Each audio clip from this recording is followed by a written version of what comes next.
Hey guys, welcome to my channel. For those of you who don't know me, which is literally everybody, because this is only my second video ever, and in my first video I didn't speak because I didn't have my mic with me and I was not about to abuse all of your ears.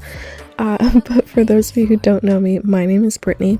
A little background about me is that I paint pets, amongst other things, but I do really enjoy painting pets. It's a passion, I think. I don't know, maybe an obsession. It might be a problem, guys, but either way, you can definitely pay me to paint your pet.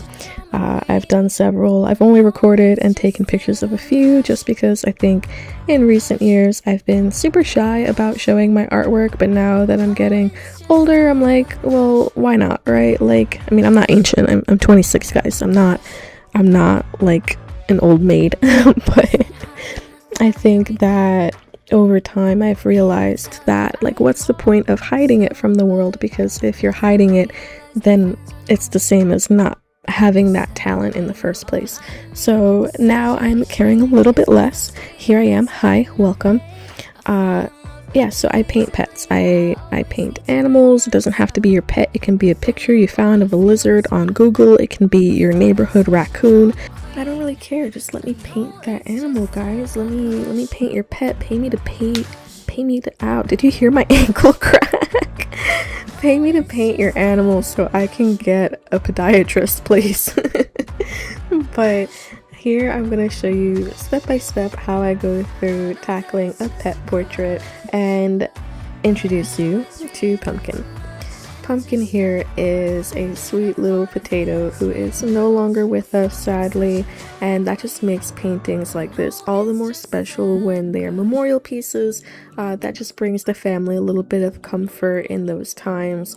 So I was commissioned to paint Pumpkin by Pumpkin's owner's friend, and so she also had a very close tie to Pumpkin and had such a good relationship with her that she decided to get a painting of Pumpkin for her friend for Christmas. So sorry if that friend sees this video before Christmas.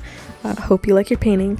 But so step one in any of my pet portraits that I do is typically drawing. Now you'll notice that my sketch was already done before the camera started rolling, just because I don't know, something in my brain, there's like a mental block. I find that it's very scary to draw in front of people, and it's so silly because I taught painting for like 3.5 years. I could paint in front of a horde of people while they're watching me, and that's fine. I don't care. It's just something about actually drawing that is just, I don't know, it's mind-boggling. My flabbers have been gasted. I don't understand it, guys. So either way, that would be the first step. So once you get your drawing down, this is not going to be a drawing channel, by the way, so don't get your hopes up. But once you get your drawing down, you're gonna go ahead and tackle the background. I like to do the background as step 2 just because how would I explain it? Like, I feel like if you get your background right, then it's easier to get the colors of the dog right. Whereas I feel like if I start with the pet first, I can cause some overexposure. I can get the values a little bit wrong. I can think like, oh, well, that's just pure white.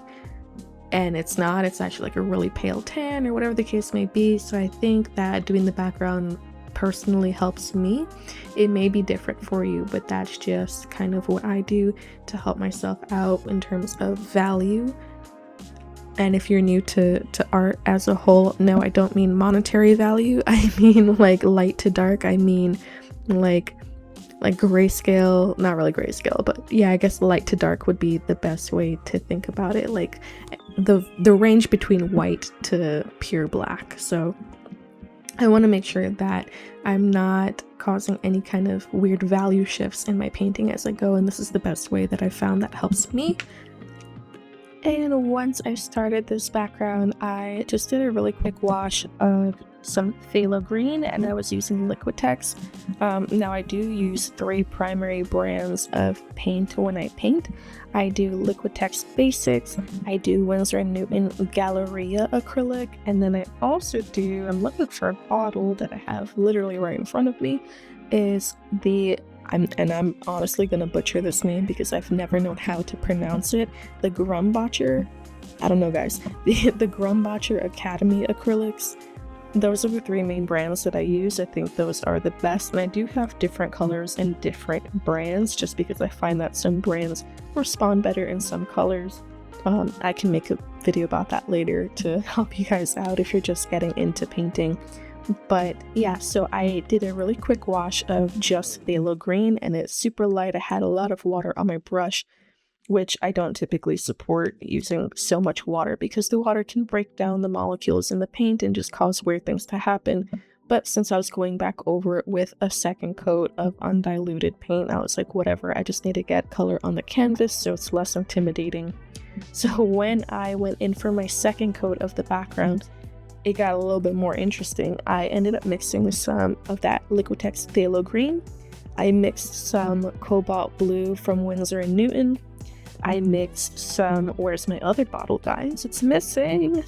I mixed some Winsor blue from the Winsor Newton collection as well, and then I also mixed some deep violet from the Liquitex Basics collection. Once I had those colors messily mixed on my palette, I just went back over quickly and painted over everything I had given that wash of green to. And the green was just an anti-intimidation tactic. Like, I find it easier to work on the painting when there's less white space going on, when there's less like to-do staring at me. I don't know if anybody else has that thing, and if there's any artists out there watching, I don't know if it's just me, but it's definitely maybe some instant gratification, even though it looks like a hot mess express right now. I'm not sure. But yeah, so once I mixed those colors up and put it on, it was looking a lot better to me. Now, when I say that these colors were messily mixed on my palette, I mean just that. I mean that they resembled an oil spill. Like, you can still pick out the individual colors in the puddle, even though you mix them. You know, you're not thoroughly mixing it to try to get one uniform color. You still want that individuality in each color to show up on your palette.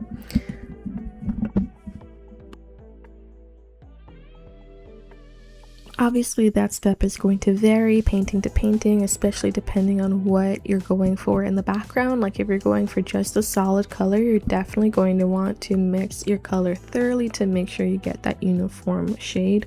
But because I am ending up painting this in as a meadow, it's going to be a little meadow of forget-me-not flowers. So I want it to have that variance. I want it to look more natural because if the entire background is just like green, like, it's gonna be gross, guys. It's not gonna be cute. So you definitely need some kind of variation in the color patches just to make it seem, I don't know, cuter. I don't know how to explain this to you to make it make sense, but it definitely helps the overall finished painting look more natural. So that's going to be step 2, is just to get some basic color down for the background. Now, if you're doing something more like a overall landscape, or if you're doing any kind of like buildings or solid objects in the background that are less organic, then you're going to want to do color blocking. And so, like, let's say it's a building, right? You're going to block in the overall color of the building, you're going to color in the overall color, or the just I believe it's called the local color if you want to get technical, but you're going to want to paint the local color of the building, the local color of the window, the windowsills, whatever it is that you're painting. You're going to want one flat color that you can build upon. It's just a lot easier to work that way. It's less intimidating and it keeps your painting looking more cohesive. Step 3. Once you're done with the background, you're going to move on to your pet, or whatever the focus of your painting is, but in this case for us right now it's a pet. So you're going to do the exact same thing you did in the background, which is work on the overall, just a flat color. I mean, in my case I didn't do a flat color, but you're going to want to do flat colors for your pet. So I broke it down into highlights, then the middle tones, the middle ground, and then the shadows. So that's basically what I did. I think I even included like a 4th plane of existence in there somewhere, like something between shadow and mid, I don't remember. But you're just going to want to just make it basic. Keep the colors flat. Don't worry about fur texture, don't worry about scale texture if you're drawing or painting anything fluffy. Just focus on the overall color, because the fur, the texture, whatever it is that you're doing can come later. It's easy to paint over that as long as you have the colors right. So I think it's really, really important to get just an overall feel for how the colors work together, because it's easier to paint back over in a flat color if you got a color wrong at some point than it is to, oh my gosh, I painted the entire dog, everything is furry, all of the things are exactly how I want them except for the color. Now I have to go back over that part with the proper color, and it's just going to take you twice as long. So I think it's just a lot easier to fix things as you go if you get the color wrong early on, as opposed to going straight out the gate with all the texture. It's also a really good way to fill in all of the gaps, because sometimes as acrylic dries, it shrinks, so it keeps like some little gaps from popping up. So I think it's a really good way to make sure that after you add the texture or the fur or whatever it is that you're doing, it's a really good way to make sure there's no little white dots that pop up later on.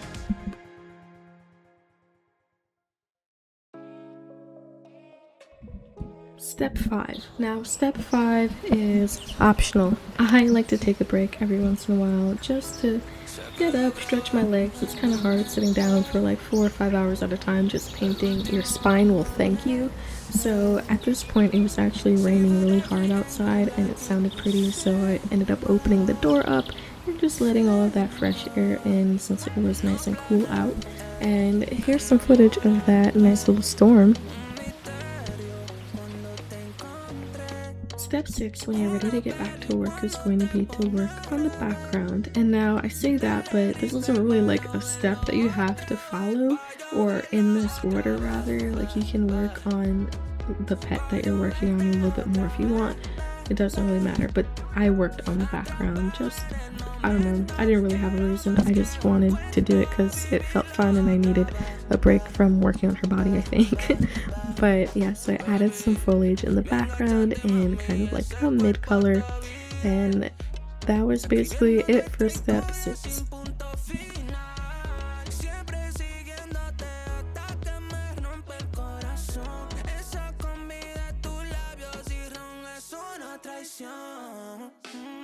For step 7, I just went ahead and did some flat colors for her eyes, nose, and tongue, and then moved on.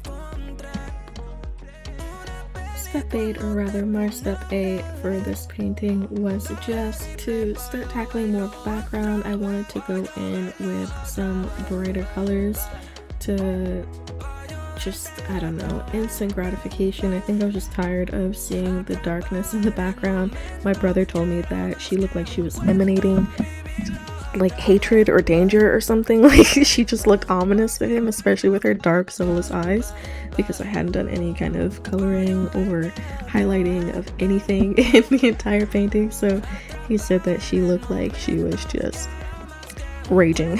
So I had to do something to make the background look less intimidating to other people, because apparently she was scary.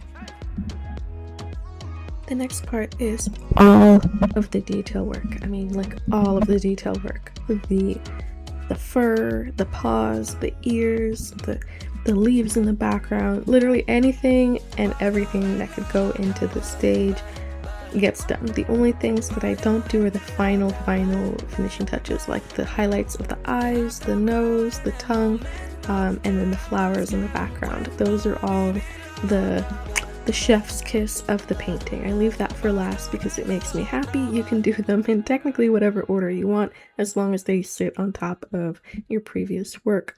But yeah, so I don't know, I always leave that last because it just feels like completion to me. It just makes me happy. I think that's just how my brain works. So if that's how your brain works, go for it. If not, then do whatever makes you happy. Before I forget to mention it, the colors that I'm working with to paint Pumpkin in this portrait are going to be Red Oxide from Liquitex Basics, Alizarin Crimson Hue Permanent from Liquitex Basics, Raw Sienna from Liquitex Basics, Ivory Black from Liquitex Basics, Burnt Umber from Liquitex Basics, Cadmium Yellow Medium Hue from Grumbacher, the Academy Collection, and then just some titanium white from Winsor.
It's just little chalk circles that I drew with normal chalkboard chalk because it's super convenient to figure out where you want to place something and then just wipe it away later after everything is said and done and dried and all that good stuff.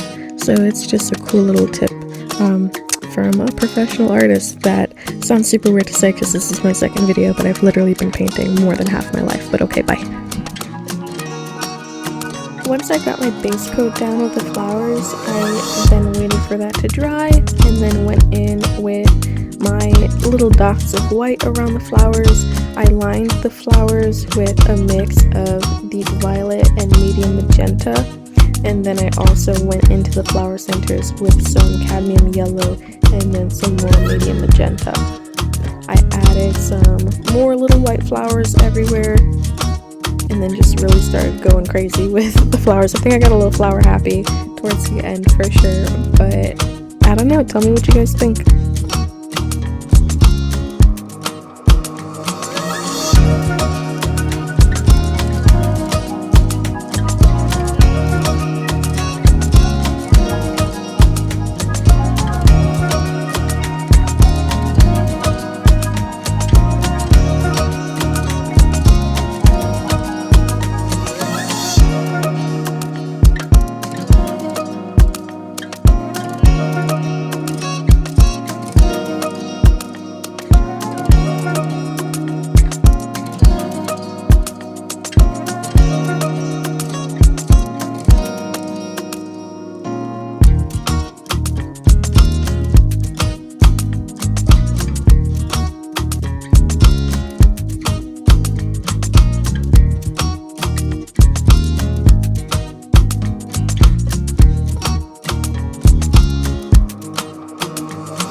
Thousand ways to die. Black smoke fills my lungs every time we kiss. Tie your hair and turn away. I watch you disappear. I want you to stay.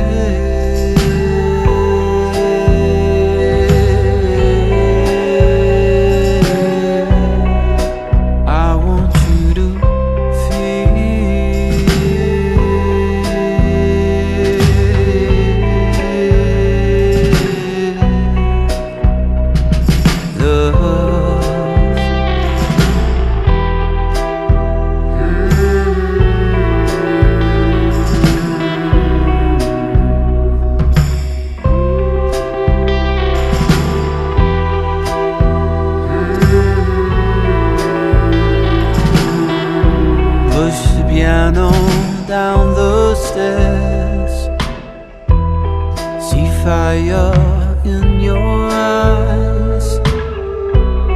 The shadows twist and turn. These violent ends meet. I want you to say.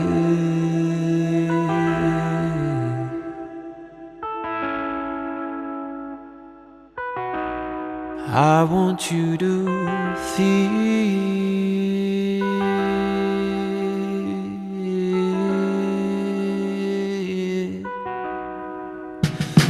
love.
And then my camera died before I got to the cool part, so you guys didn't get to see the line art, and I'm super sad about that. But here's the finished product.